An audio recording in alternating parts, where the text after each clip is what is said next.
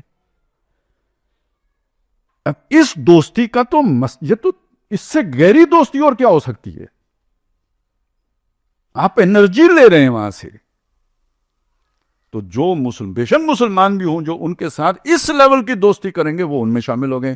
اب آپ کو وہ تسلیث سمجھ میں آ گئی شیطانی؟ یہ حزب الشیطان ہے، معلوم حزب الشیطان ہے، یہ کلیئر، اس میں تو کوئی ابہام ہی نہیں چھوڑا اللہ نے. اور اس کے مقابلے میں حزب اللہ کیا ہے؟ وَمَن يَتَوَلَّ اللَّهَ وَرَسُولَهُ وَالَّذِينَ آمَنُوا فَإِنَّ حِزْبَ اللَّهِ هُمُ الْغَالِبُونَ.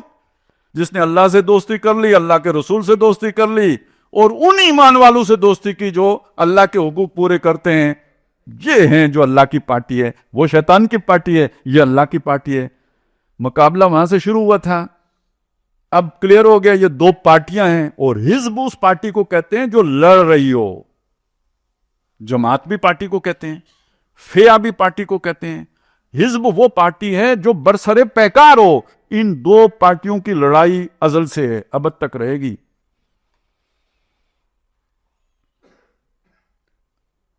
اب آپ دیکھیں کہ یہ جو اللہ کی پارٹی ہے، اس کے پاس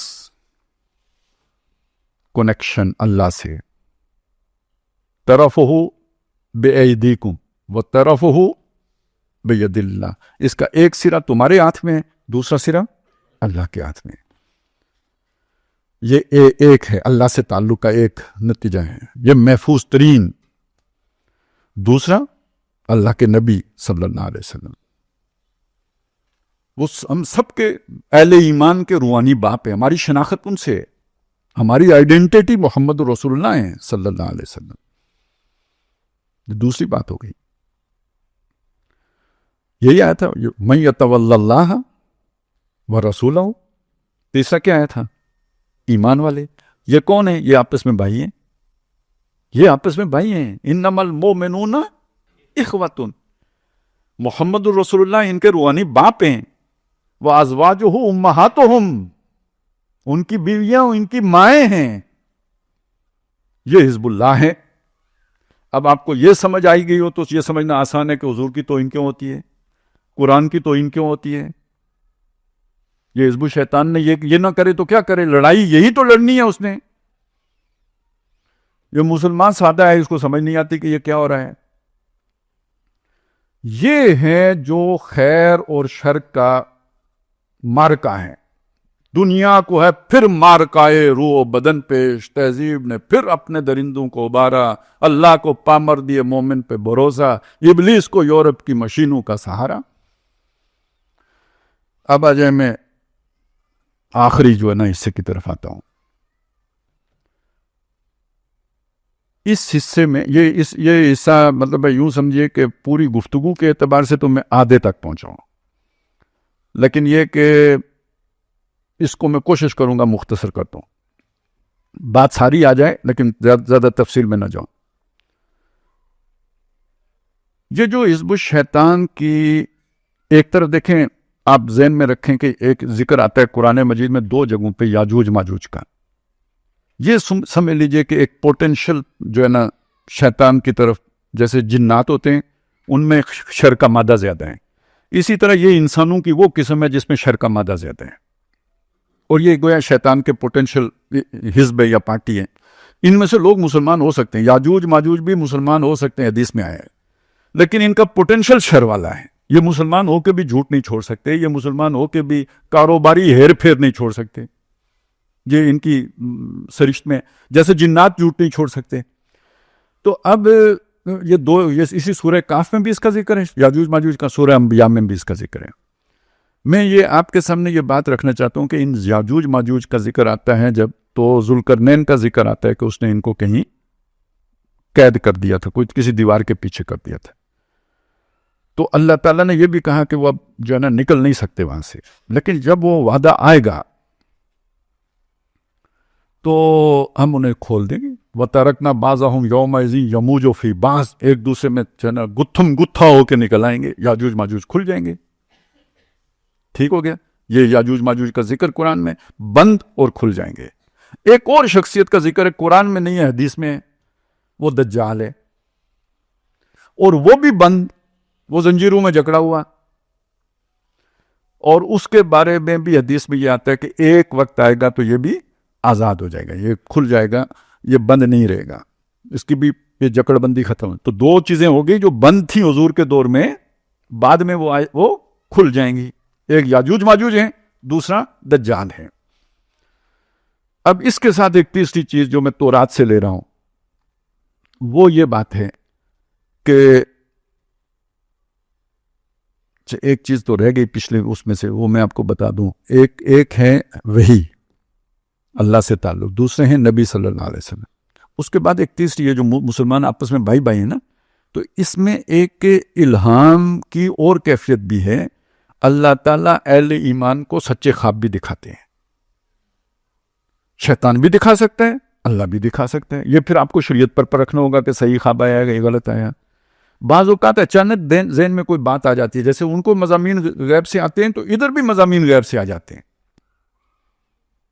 القاب کوئی بات اچانک اللہ دل میں ڈال دیتا ہے، خیال کے طور پر الفاظ ساتھ نہیں ہوتے یا الفاظ بھی القاء کر دیتا ہے. تو یہ مختلف جو ہے نا، یہ وحی ہی کی صورتیں ہیں، لیکن محفوظ وحی وہ ہے کہ جو نبی پر اتری ہے، وہ محفوظ ہیں. باقی یہ سب یعنی ان میں شیطانی مداخلت ہو سکتی ہے، القاء شیطانی اس میں شامل ہو سکتا ہے. تو آپ کو ایسا نہ سمجھیے کہ ہمیں اللہ نے ویسے ہی جو ہے نا ہاتھ پاؤں باندھ کے شیطان کے آگے ڈال دیا. نہیں، اللہ حفاظت فرما رہے ہیں. روشنی دوں گا، وہ نور دوں گا، وہ تیرے اندھیاروں میں گم نہیں ہوں گے. یہ والا وہ حصہ تھا جو رہ گیا، میں نے کہا یہ ذرا آپ کے سامنے آ جائے. اب آ جائیں جدھر میں بات لے کے چل رہا تھا. تو دو فریق جو ہے نا، دو ایلیمنٹ، ایک دجال اور ایک جو ہے نا وہ یاجوج ماجوج. اب اس کے ساتھ ایک تیسرا بھی شامل کیجئے. سلیمان علیہ السلام کا جب ذکر آتا ہے تو ان کے ساتھ شیاطین جن کا ذکر بھی آتا ہے. وَمِنَ الشَّيَاطِينِ مَن يَغُوصُونَ لَهُ عَمَلًا، وہ بہت سارے ان کے لیے کام کرتے ہیں. مَن يَغُوصُونَ لَهُ وَيَعْمَلُونَ عَمَلًا دُونَ ذَلِكَ، بہت سارے کام ان کے لیے کرتے ہیں، بڑے بڑے محلات بناتے تھے، بہت محنت کرتے تھے. اللہ تعالیٰ نے ان کو زنجیروں میں جکڑ کے حضرت سلیمان علیہ السلام کے کام پر لگایا ہوا تھا. وہ سب قید، تمام بڑے بڑے شیطان قید. اچھا، میں اب آپ کو بتا رہا تھا تورات کا. قرآن کا میں نے بتا دیا یاجوج ماجوج کھل جائیں گے. یہ جو شیاطین سلیمان علیہ السلام کے دور میں قید تھے، ان کے بارے میں بھی حدیث میں آیا ہے کہ جب دجال کا خروج ہوگا، یعنی جب وہ کھلے گا، یہ شیاطین بھی سارے کھول دیے جائیں گے جو سلیمان علیہ السلام کے دور سے جکڑے ہوئے چلے آ رہے ہیں. جو دجال ہے اس کا خروج کب ہوگا؟ خروج ایک علیحدہ چیز ہے، وہ آزاد کب ہوگا؟ اس کا اشارہ ہے جو تورات سے ملتا ہے، اور وہ اشارہ یہ ہے، اس میں پہلی خوشخبری نبی صلی اللہ علیہ وسلم کے لیے. فارکلیت آئیں گے، فاران کی پہاڑیوں سے فارکلیت آئیں گے، اور جب وہ آئیں گے تو ان کے 1000 سال کے بعد، اور بھی باتیں میں وہ ساری روک رہا ہوں، 1000 سال کے بعد جو پرانا سانپ ہے وہ یاجوج ماجوج کے لشکر لے کر قدسیوں کے شہروں پر ٹوٹ پڑے گا. اب اس میں کچھ اصطلاحات ہیں جو خاص تورات کی ہیں، وہ ذرا آپ سمجھ لیں. ابلیس، وہ شیطان کو، پرانا ابلیس، وہ شروع سے جس نے پھڈا ڈالا ہوا ہے. اور پرانا سانپ، ابلیس لعین، سانپ کا لفظ ابلیس کے لیے آ گیا.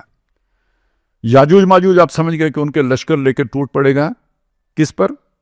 قدسی. قدسی کون؟ محمد رسول اللہ کی امتی، عبادی الصالحون، یہ قدسی ہو گئے. وہ جو میں حزب اللہ ہے، اس پر ٹوٹ کون پڑیں گے؟ یاجوج ماجوج کے لشکر ٹوٹ پڑیں گے. اور اب آپ دیکھیں حضور صلی اللہ علیہ وسلم سے 1000 سال کے بعد رینائنسنس، مذہب مخالف ایک تحریک اٹھتی ہے یورپ سے، اور یہ قومیں پھر مذہب کو دیس نکالا دے کر بظاہر ایک بے خدا تہذیب، سیکولر لبرل ورلڈ، اس کا آغاز کرتے ہیں. اس سیکولر لبرل ورلڈ کا اب سارا تیا پہنچا ہو گیا ہے. وہ بہت بڑی مذہبی ریاست ہے، مذہب شیطان کے اوپر عمل پیرا. سمجھ آئی؟ لیکن چونکہ وہ شیطان دھوکہ دیتا ہے، فراڈ کرتا ہے، وہ کبھی مذہبی ہو کے ڈنڈورا کیا پیٹا؟ لبرل ہونے کا، سیکولر ہونے کا. یہ وہ سارا